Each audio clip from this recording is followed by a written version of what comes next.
Bank থেকে ঋণ নিয়ে কৃষিক্ষেত করে নাশকতার জেরে সর্বশান্ত এক কৃষক। বিষাক্ত ওষুধ দিয়ে কৃষকের কৃষিক্ষেত ধ্বংস করে দেওয়ার অভিযোগ উঠেছে। ঘটনাটি ঘটেছে তেলিয়ামুড়া থানাধীন উত্তর কৃষ্ণপুর সোনাদাস পাড়া এলাকায়। এই ঘটনার বিষয়ে ওই কৃষক অজিত বিশ্বাস সংবাদ মাধ্যমের মুখোমুখি হয়ে অভিযোগ করে বলেন, তার অনুমান নিতাই বিশ্বাস নামের জনৈক এক ব্যক্তির সঙ্গে ঝামেলার জেরে ওই ব্যক্তি নাশকতামূলক মনোভাবের জেরে এই ঘটনা সংঘটিত করেছে। ক্ষতিগ্রস্ত কৃষক আরও অভিযোগ করে বলেন, রাতের অন্ধকারে বিষাক্ত ওষুধ দিয়ে তার প্রায় ৮ গন্ডা পটল ক্ষেতের সমস্ত পটল গাছ ধ্বংস করে দেওয়া হয়েছে। ক্ষতিগ্রস্ত কৃষক আরও জানান, সে ব্যাংক থেকে ৩০,০০০ টাকা ঋণ নিয়ে এই কৃষিক্ষেত করেছিলেন, কিন্তু এই ঘটনায় তার প্রায় ৭০ থেকে ৮০,০০০ টাকার ক্ষয়ক্ষতি হয়েছে। সেই সঙ্গে সে আরও জানায়, এই বিষয়ে ওই ব্যক্তির নাম ধাম দিয়ে লিখিত আকারে থানায় অভিযোগ দায়ের করবে সে। কি হয়েছে ঘটনা? আমি দাদা লোন লইছি, লোন লিয়ে দাদা ৩০,০০০ টাকা লইছি, আছি এবার আলটো বাইছি ভাই আছি।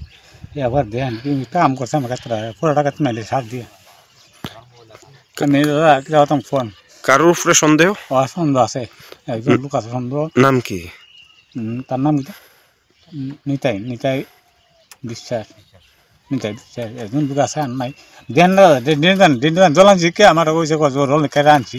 আমার রাগ করে দাদা, আমার রাগ করলে আসেনি।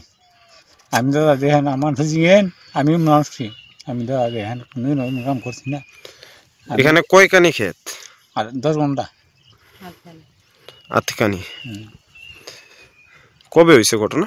কালগা, মানে রাতে নাকি? রাত্রে। কি ক্ষেত করছিলেন? কারু ক্ষেত। এটা তো ফলনও আইসে দেখা যাইতেছে। দেন না ফুল আছে, দেন না আপনি দেন না ফুল আছে কত। এই কামনি মানুষ করে আমাদের সর্দি তো আমি রাগলাম বাদ দিলাম করে সর্দি আমার রাগলাম বাদ দিলাম না। এই সব মানুষের কামনি কর না। আমার মন না যেমন খারাপ লাগে সর্দি তো রাগলাম চুপ করে গেলাম ভাই। কত টাকা ক্ষয়ক্ষতির পরিমাণ? ৮০-৯০ টাকা গেছে। এই বিষয়টা লইয়া যারে সন্দেহ করতেছেন তার বিরুদ্ধে কি কোনো মামলা দায়ের করছেন? মামলা আমি এনজিও লিখিত ভাবে কাজ করুম, থানা মাঝে এন্ট্রি করুম, ডাইরেক্ট থানা মাঝে এন্ট্রি করুম লিখিত ভাবে, মানে নাম দাম দিয়ে? হ্যাঁ, নাম দাম দিয়ে লিখিত ভাবে এন্ট্রি করুম। কিভাবে মারা গেছে কইতে পারেননি ফসলগুলি? তা এইগুলো সার দিটা রাসায়নিক যে জৈব সার যেটা আছে, নাইট্রোজেন যেটা সার আছে, ইউরিয়া নাইট্রোজেন দিয়েছে।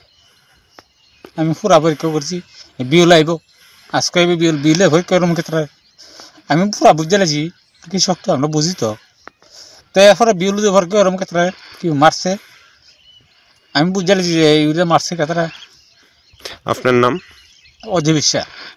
এটা কোন এলাকা? উত্তর কৃষ্ণপুর সোনাদাস পাড়া। কত বছর ধরে আপনি কৃষিকাজে জড়িত? আজকে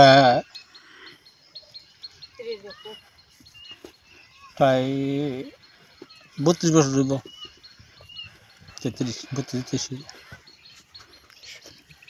প্রতি বছরই কি কারকুল ক্ষেত করি? কোনদিন এমন হয়েছে না, এই প্রথম। ডেন্ডালে বাকনা লাগছে তাও এই কামটা করছে, নাহলে কোনদিন এমন আর কোনদিন হয়েছে না। ওর বাড়ি কোথায়? তার বাড়ি এখানে। চল নাম লয়ে যাবো। সে কি করে? সেও সবজি করে। চল নাম লয়ে যাবো, দামও তাকে বক্তব্য নেন কি তা কো। তেলিয়ামুড়া থেকে নিজস্ব প্রতিনিধির রিপোর্ট, ত্রিপুরা পাইওনিয়ার।